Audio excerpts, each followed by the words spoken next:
광도, 즉 밝기가 급격히 떨어졌던 오리온 자리의 가장 밝은 알파별인 적색 초고성 베텔게우스가 별의 표면인 광구의 일부가 대형 폭발로 날아가는 표면 질량 분출을 겪고 서서히 회복 중이라는 연구 결과가 나왔습니다.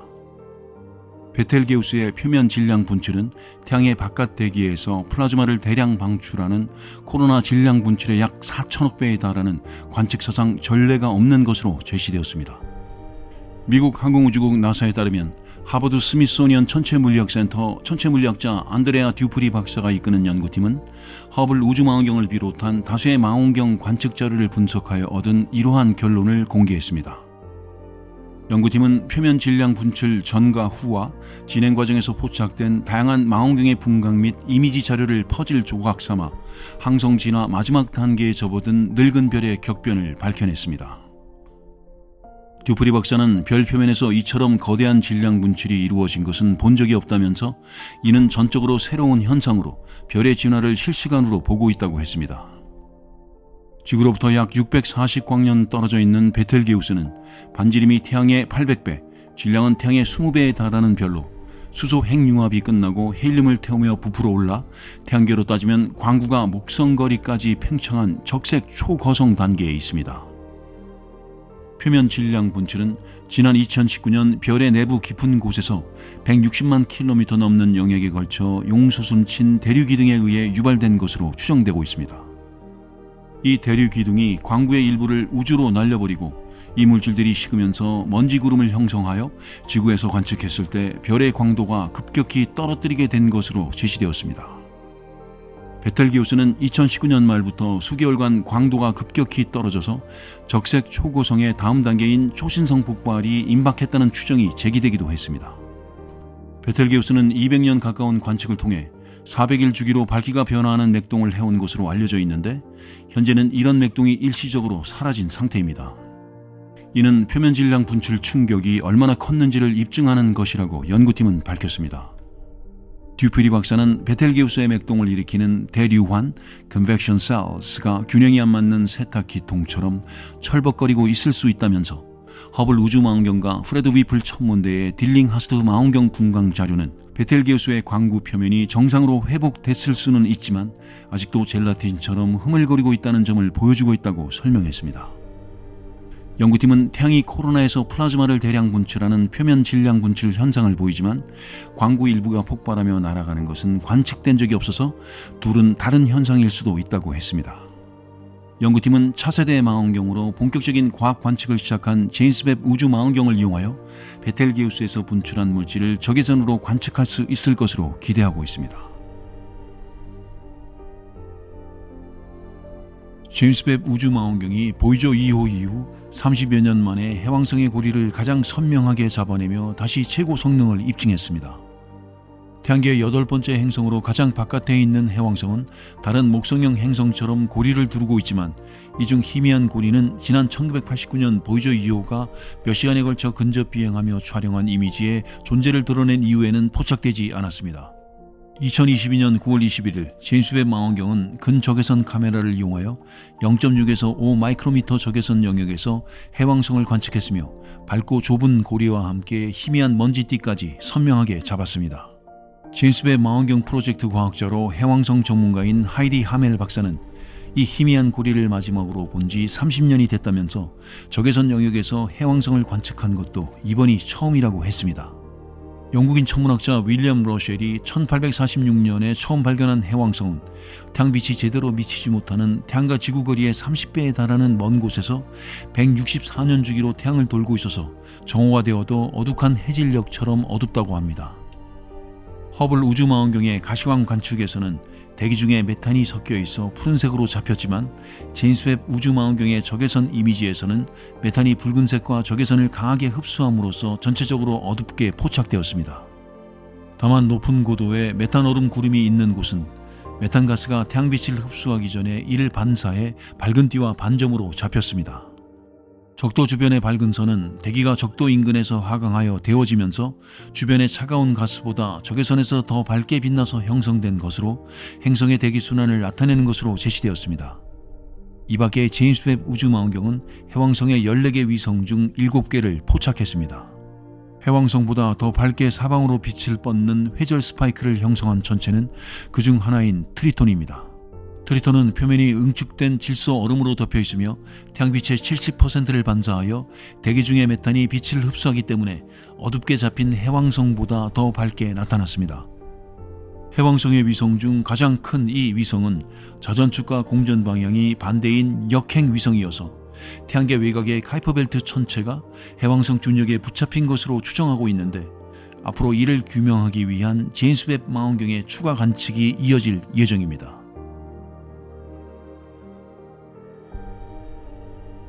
지난 2021년 11월 말 인류 최초의 지구 방어 전략을 실험하기 위해 발사된 미국의 쌍소행성 궤도 수정 실험 DART Double Asteroid Redirection Test 우주선이 드디어 목표한 소행성 디모르포스에 충돌합니다.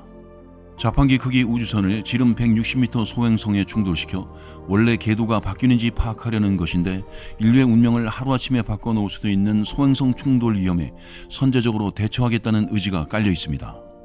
지상과 우주 망원경을 동원하여 관측하고 현장에 우주선을 추가 파견하여 확인하게 될 우주선 충돌 실험 결과는 소행성 위협으로부터 지구와 인류를 구할 방어 전략을 마련하는 데 활용될 계획입니다. 이와 관련하여 몇 가지 질문을 던져봅니다. 1. 언제, 어디서, 어떻게 충돌하나? 스페이스X의 펠컨 9 로켓에 실려 발사된 쌍소행성 궤도 수정 실험 우주선은 효율을 높인 태양광 패널을 펼치고 이온 엔진을 이용한 전기 추진 시스템을 가동하여 11개월 가까이 비행해 왔습니다. 최종 구간에 들어선 우주선은 마침내 2022년 9월 26일 오후 7시 14분, 한국시간 27일 오전 8시 14분에 지구로부터 약 1,100만 킬로미터 떨어진 곳에서 운동 충격체가 되어 시속 22,000km, 즉 초속 6.1km로 디모르포스 소행성에 돌진하였습니다. 쌍소행성 궤도 수정 실험 다트 우주선은 무게가 570kg인 반면 디모르포스 소행성은 50억 kg에 달해 골프 카트를 끌고 대피라미드에 충돌하는 것에 비유되곤 합니다. 쌍소행성계의 작은 천체인 디모르포스는 그리스어로 쌍둥이를 뜻하는 지름 780m의 소행성 디디모스와 중심점 간 거리 약 1.2km 이내로 떨어져 있습니다.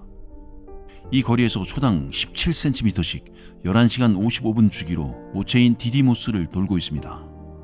쌍소행성 궤도 수정 실험 다트 우주선은 충돌 4시간 전 약 9만 킬로미터 밖에서 마지막 경로 조정을 하며 스마트 항법 비행 체제로 완전히 전환하여 관제팀 지시 없이 카메라에만 의존하여 스스로 목표물을 찾아갔습니다. 디디모스와 디모르포스가 워낙 가까이 붙어 있어서 비행 과정에서 목성과 목성의 위성 유로파를 이용하여 두 소행성을 구분하는 모의 훈련을 진행하기도 했습니다. 성공 가능성은 10%가 안 되는 것으로 제시되어 있는데 디모르포스에 충돌하지 못하고 그냥 지나갈 경우에는 곧바로 연료 전략 모드로 전환하여 2년여 뒤 다시 충돌을 시도하도록 되어 있었습니다. 디디모스 쌍소행성은 771일 주기로 태양 주변을 타원 궤도로 돌고 있습니다. 가까이는 태양과 지구 거리까지 다가오고 멀리는 화성 너머 2.27AU까지 나가버립니다. 다트 우주선은 지상 망원경이 관측하기 쉽도록 쌍소행성이 지구에 근접한 곳에서 충돌하게 되는데 이처럼 근접하는 것은 2003년 이후 처음이며 2062년에나 다시 볼 수 있습니다. 2. 충돌 직전과 이후의 이미지를 곧바로 확보할 수 있는가? 존스 호킨스 응용물리학연구소가 제작한 다트 우주선에는 디디모스 정찰 및 소행성 광학 항법 카메라라는 이미저가 장착되어 있습니다. 우주선의 스마트 항법에도 활용된 이 이미저가 지난 22년 7월 처음으로 3,200만 킬로미터 밖에서 디디모스 쌍소행성을 포착했으며 충돌 직전까지 디모르포스의 이미지를 잡아 지구로 전송하는 역할을 했습니다. 디디모스 정찰 및 소행성 광학 항법 카메라는 충돌 1시간 30분 전까지는 디모르포스를 식별할 수 없어서 디디모스를 길라잡이 삼아 비행하다가 충돌 50분 전부터 디모르포스를 목표로 비행했습니다.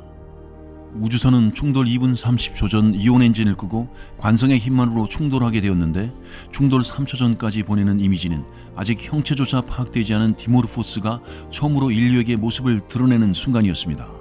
우주선이 운동 충돌체가 되어 충돌하는 장면과 이후 상황은 서류 가방 크기의 이탈리아 큐브셋 리시아 큐브가 뒤따라가며 촬영했습니다. 이탈리아 우주국이 제작한 리시아 큐브는 충돌 보름 전인 지난 11일 본선에서 떨어져 나와 독자 비행 중이었습니다. 다트 우주선이 디모르포스에 충돌할 때 약 1000km의 안전거리를 두고 따라가며 3분 뒤에는 충돌 현장 55km 상공을 통과하며 2대의 광학 카메라로 세세한 장면을 촬영하여 지구로 전송했습니다. 나사는 유럽 우주국가 2년 뒤 추가로 탐사선을 발사하여 2026년께 디모르포스에 생긴 충돌구와 충돌 효과를 파악하는 헤라 미션을 진행합니다. 2대의 큐브셋까지 배치되어 충돌 이후 디모르포스의 공전 궤도와 자전율 등의 변화를 정확하게 측정하게 됩니다. 3. 예상되는 궤도 수정 결과는 어떠한가? 다트 우주선이 디모르포스에 충돌했는지는 거의 실시간으로 알 수 있었지만 궤도 수정 효과가 있었는지를 확인하는 데에는 수주에서 수개월이 걸릴 전망입니다. 과학자들은 충돌 뒤 지상 망원경은 물론 허블 망원경과 제임스 웹 우주 망원경까지 동원하여 디디모스 쌍성계를 들여다보며 디모르포스 공전 주기가 바뀌는지를 추적 관측하게 됩니다. 디모르포스가 공전하는 과정에서 디디모스의 빛을 일부 가리게 되는데 빛이 줄어드는 간격을 측정하여 공전 주기의 변화를 확인하게 됩니다. 이론적으로 공전 속도를 1%가량 줄여서 공전 속도가 약 10분 단축되어 궤도가 바뀔 것으로 제시되어 있으나 실제 결과가 그럴지는 알 수 없다고 합니다. 디모르포스가 단단한 바위로 이루어져 있다면 당구 게임처럼 궤도 변화를 예측하는 것이 복잡하지 않지만 앞서 탐사가 이루어진 소행성 베누처럼 자갈도미와 비슷하게 중력으로 느슨하게 뭉쳐진 소행성이라면 얘기는 달라집니다. 약 3억 800만 달러, 우리 돈 4,290억 원이 투입된 이번 소행성 충돌 실험의 결과는 미래의 소행성 충돌 위험에 대처하는 귀중한 정보가 될 것으로 기대되고 있습니다. 현장 실험으로 얻은 이 자료들은 소행성 방어 전략 중 가장 많이 연구된 우주선 충돌 관련 컴퓨터 실험 모델을 정교하게 다듬고 실제 위험에 대처하는 데 활용될 예정입니다. 나사는 현재 지구의 4,830만 킬로미터 이내로 접근하는 소행성이나 해성을 지구 근접 천체로 관리하고 있습니다. 약 2만 6천여 개가 파악되어 있지만 지금은 물론 다음 세기까지 지구를 위협할 소행성은 없는 것으로 발표되어 있습니다. 지구 근접 천체 중 하나인 디디모스 쌍소행성도 지구 충돌 위험은 없으며 이번 실험 결과로 궤도가 달라져도 그 가능성은 없다고 합니다. 지구 근접 천체 중 1만 개 가까이는 지름 140m 이상의 크기를 갖고 있고 충돌했을 때 1 내지 2km의 충돌구를 만들어 대도시를 초토화할 수 있는 위력이 있습니다. 이 중 2200개는 지구로부터 750만 킬로미터 이내로 접근해 있어서 잠재적 위험 소행성으로 분류되어 있습니다. 하지만 이는 파악된 소행성만 그렇다는 것이고 140m 이상 지구 근접 소행성 1만 5천여 개가 아직 발견되지 않은 것으로 추정되어 진짜 위험이 도사리고 있을 수 있는 것으로 제시되어 있습니다. 마침내 다트 우주선은 지구로부터 약 1100만 킬로미터 떨어진 심우주에서 2022년 9월 27일 오전 8시 14분 목표 소행성 디모르포스와 정확히 충돌했습니다. 미 항공우주국 나사는 다트 우주선이 이날 운동 충격체가 되어 시속 22,000km, 즉 초속 6.1km로 직경 160m인 디모르포스에 충돌하는 데 성공했다고 밝혔습니다. 다트 우주선의 충돌 결과로 디모르포스의 궤도가 바뀌었는지는 앞으로 수주에 걸쳐 지상과 우주망원경 관측을 통해 확인될 예정입니다. 인류가 소행성 충돌로부터 지구를 방어하기 위한 전략을 실제 소행성을 대상으로 실험하는 것은 이번이 처음으로 지구 방어 전략이 실험실을 떠나 현실화되는 계기가 될 전망입니다. 쌍소행성 궤도 수정 실험 다트 우주선이 소행성 디모르포스에 충돌하면서 어느 날 갑자기 인류의 운명을 바꿔놓을 수도 있는 소행성의 충돌 위험으로부터 지구를 구할 방어 전략이 실험실을 나와 현실 세계에서 첫 걸음을 뗐습니다. 우주선이 운동 충격체가 되어 지구 충돌 궤도로 다가오는 소행성에 충돌하는 전략은 지금까지 검토되어 온 소행성 방어 전략 중에서 가장 효과적인 방안으로 꼽히고 있습니다. 그런 만큼 지구 방어 전략 중에서는 가장 많이 연구되어 있기도 합니다. 하지만 이는 실험실 내에서 이루어진 소규모 충돌 실험 결과를 토대로 만든 컴퓨터 모델에만 의존하고 있었기 때문에 슈퍼컴퓨터라고 해도 한계가 있었습니다. 그러나 이제는 다트 우주선을 동원한 실제 충돌 실험을 통해 귀중한 자료를 확보하게 되었습니다. 영화 아마겟돈이나 딥 임팩트 등에서 핵탄두를 이용하여 지구 충돌 코스의 소행성이나 해성을 파괴하는 것이 다루어지면서 소행성 방어는 곧 파괴 행위로 인식되어 있습니다. 이 방법은 소행성이나 해성을 여러 개로 쪼개버리기 때문에 오히려 더 큰 위험을 초래할 수 있어서 최후의 방안으로만 고려되고 있습니다. 다트 우주선도 디모르포스의 골프카트를 몰고 대피라미드에 돌진하는 것과 같은 작은 충격만을 가함으로써 이를 통해 지구 충돌 코스에서 소행성을 밀어낼 정도의 궤도 변화를 확보할 수 있는지 확인하는 데 목표를 두고 있습니다. 다른 방어 전략도 운동 충격체와 비슷한 전략을 채택하고 있습니다. 중력 트랙터 방식은 우주선을 소행성에 충돌시키지 않고 길게는 수십 년간 소행성 인근에서 같이 비행하며 서로 중력 작용을 하게 하여 지구 충돌 궤도에서 벗어나게 합니다. 그러나 이 방법은 500m 이상의 큰 소행성에서는 별 효과가 없는 단점을 갖고 있습니다. 또 소행성 표면에서 이온 엔진을 가동하거나 태양광 반사체를 설치하여 소행성 속도와 궤도를 천천히 바꾸는 방식도 연구되어 있습니다. 모두 지구 충돌 코스의 소행성이나 해성을 일찍 발견하고 충분한 시간을 갖고 진행해야만 이용할 수 있는 방안입니다. 소행성의 지구 충돌이 임박한 시점에서 너무 늦게 발견되거나 우주선 충돌로는 궤도를 변경할 수 없을 만큼 소행성이 클 때는 영화에서처럼 핵탄두로 소행성을 폭파하는 방안이 동원될 수도 있습니다. 지난해 발표된 한 논문은 컴퓨터 시뮬레이션을 통해 1메가톤 핵장치로 지름 100m 소행성을 지구 충돌 2달 전에 폭파시키면 99%를 날려보낼 수 있다는 결과를 내놓은 바 있습니다. 지난 2013년 2월 러시아 첼라빈스키 상공에서 폭발한 18m 크기의 작은 소행성은 발견만 된다면 충돌 몇 분 전에라도 대륙간 탄도탄 요격 미사일과 비슷한 작은 발사체로도 대처가 가능한 것으로 연구되어 있습니다. 핵탄두 대신 지름 10에서 30cm, 길이 1.8에서 3m의 침투성 막대를 펠컨9이나 우주 발사 시스템 등 현재 개발된 로켓을 이용하여 지구를 향해 다가오는 길목에 쏘아 올려 소행성을 쪼개놓는 방안도 연구되고 있습니다. 소행성을 집채만한 크기로 쪼개면 대기권 진입 과정에서 공중 폭발하여 피해를 최소화할 수 있는 것으로 제시되어 있습니다. 소행성은 지구 역사에 기록된 3차례 이상의 대멸종에 직접적인 원인이 되거나 부분적으로 연관되어 있습니다. 그중 대표적인 것이 6,600만 년 전 백악기 말기에 지금의 멕시코 유카탄 반도 칙술부에 떨어져 공룡 시대를 마감하고 지구상의 생물 75%를 사라지게 한 소행성인데 그것의 크기가 약 12km에 달했던 것으로 연구되어 있습니다. 미 항공우주국 나사가 이번에 쌍소행성 궤도 수정 실험에 다트 우주선으로 충돌 실험을 한 디모르포스 소행성은 지름이 약 160m로 크게 못 미칩니다. 하지만 웬만한 도시 하나를 폐허로 만들 수 있을 만한 파괴력을 가진 것으로 알려져 있습니다. 지난 2013년 2월 러시아 첼라빈스키 상공에서 폭발하며 6개 도시의 유리창을 박살내고 1,600명의 부상자를 낸 소행성이 고작 지름이 18m에 불과한 점에 비추어 볼 때 그 위험성은 충분히 짐작할 수 있습니다. 소행성은 약 46억 년 전 태양계가 행성을 형성할 때 이용하고 남은 암석 잔해로 모양이나 크기, 성분 등이 다양합니다. 대부분은 화성과 목성 사이 소행성대에 몰려 있으면서 태양을 돌지만 목성의 중력작용으로 서로 충돌하여 지구를 비롯한 내행성 쪽으로 밀려들기도 합니다. 이렇게 내행성 궤도로 한번 들어서면 수백만 년간 그 궤도를 돌다가 태양이나 내행성과 충돌하거나 다시 소행성대나 그 너머로 밀려나게 됩니다.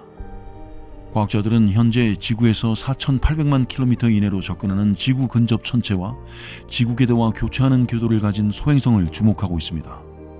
지구 근접 천체 중 크기가 140m가 넘는 것은 26,000여 개에 달하는 것으로 추정되고 있습니다.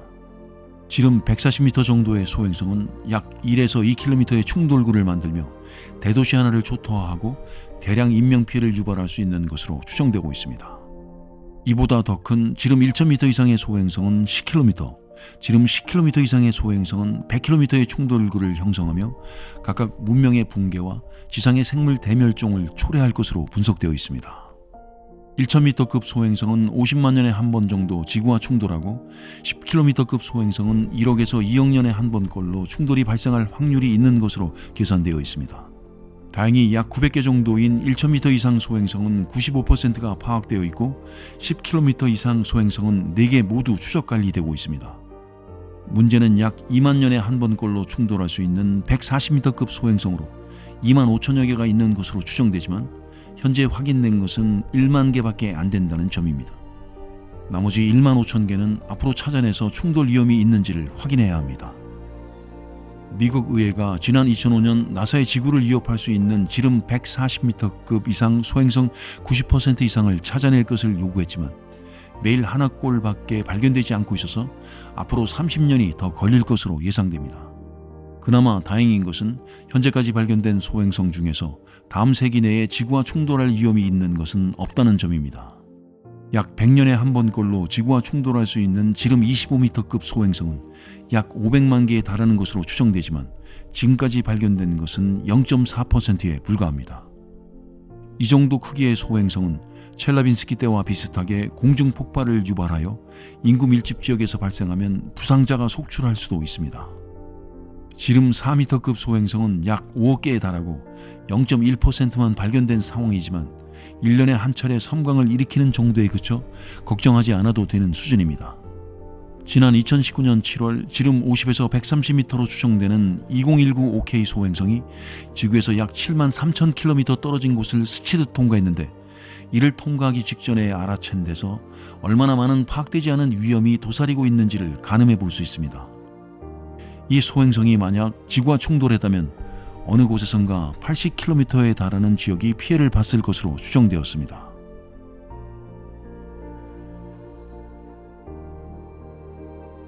지구로부터 약 3억 킬로미터 떨어진 소행성에서 가져온 암석 알갱이 안에서 물방울과 유기물이 확인된 것으로 일본 연구진이 밝혔습니다. 이는 지구의 물과 생명체를 형성할 수 있는 요소가 지구 밖에서 왔다는 가설을 뒷받침하는 새로운 증거로 제시된 것입니다. 일본의 하야부사 2호가 지난 2020년 12월 캡슐에 담아 호주 사막에 떨군 소행성 류구 시료는 5.4g으로 6개 팀이 소량을 나누어 받아 연구해 왔습니다. 연구팀은 암석 알갱이 시료의 결정안에서 액체 상태의 물방울을 발견했다고 밝혔습니다. 이 물은 유기물과 염분을 함유한 탄산수 형태로 류구가 떨어져 나온 원래 소행성에 있던 것이며 산호 모양의 결정은 류구 모체 내부에 존재했던 물속에서 자라고 있었던 것으로 추정되었습니다. 연구팀은 류구 모체에서 암석대 물의 비율이 표면에서의 깊이에 따라 차이가 있었는데 깊이 있는 암석일수록 물을 더 많이 함유한 것으로 분석했습니다. 이런 결과는 류구나 류구의 모체와 같은 소행성이 지구와 충돌하며 염분과 유기물을 가진 물을 제공했을 수 있다는 가설을 뒷받침하는 것이라고 연구팀은 밝혔습니다.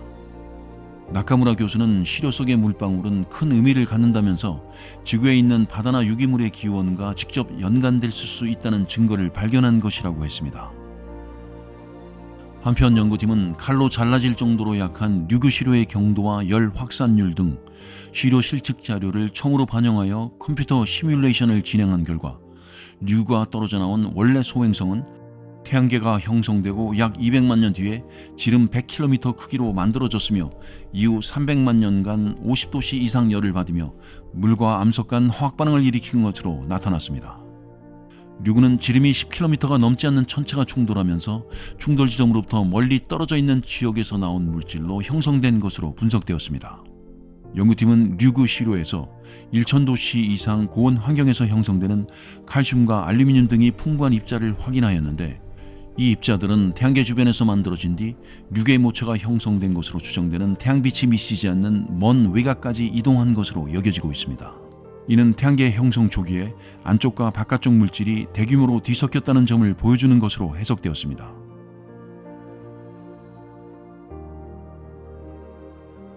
미국과 러시아의 우주인들을 태운 소유주 우주선 MS-22가 22년 21일 카자흐스탄의 바이코누르 우주센터에서 발사되었습니다. 소유주호는 3시간에 걸쳐 지구 궤도를 2바퀴 돈 뒤 국제우주정거장의 라스벳 모듈에 도킹합니다.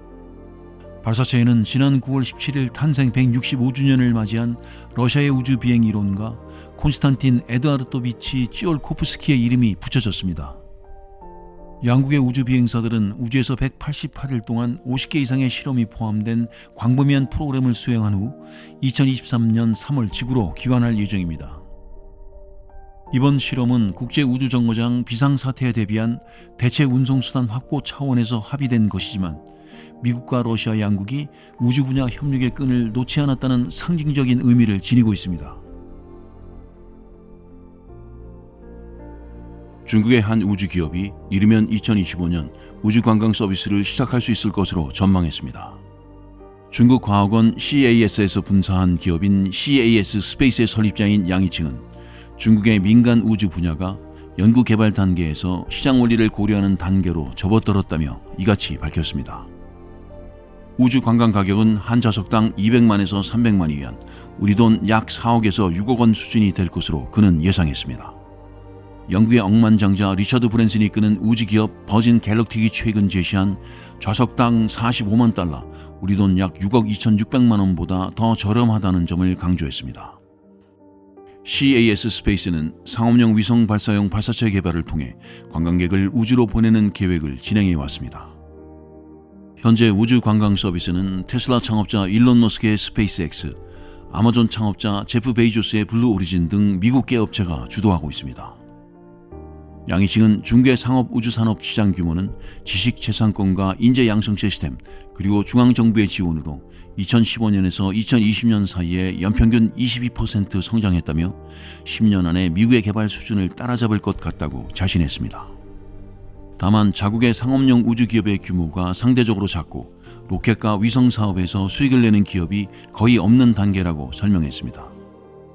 중국의 상업용 우주시장 규모가 2030년이면 1천억 위안, 우리 돈 약 2조 원에 달할 것이라면서 장기적인 측면에서 인재 양성을 비롯하여 핵심 기술을 강화하고 로켓 용량을 향상시켜야 한다고 조언했습니다.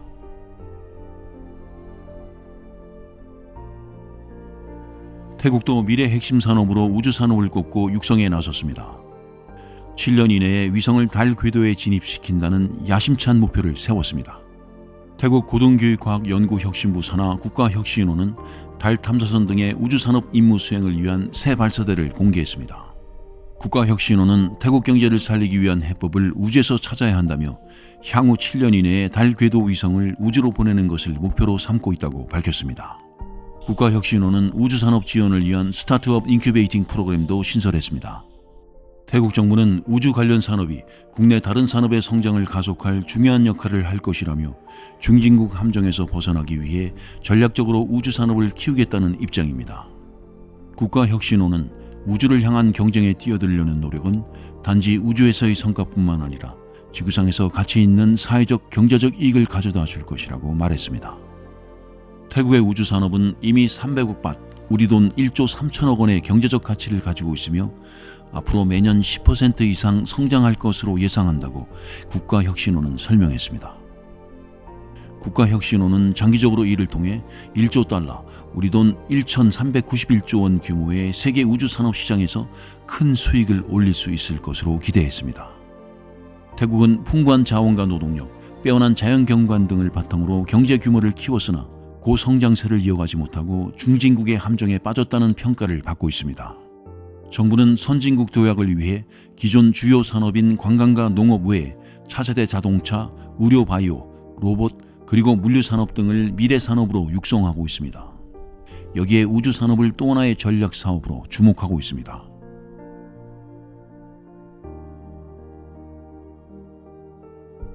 중국이 재사용 가능한 로켓 엔진 개발에 성공했다고 펑파이 등 현지 매체들이 보도했습니다.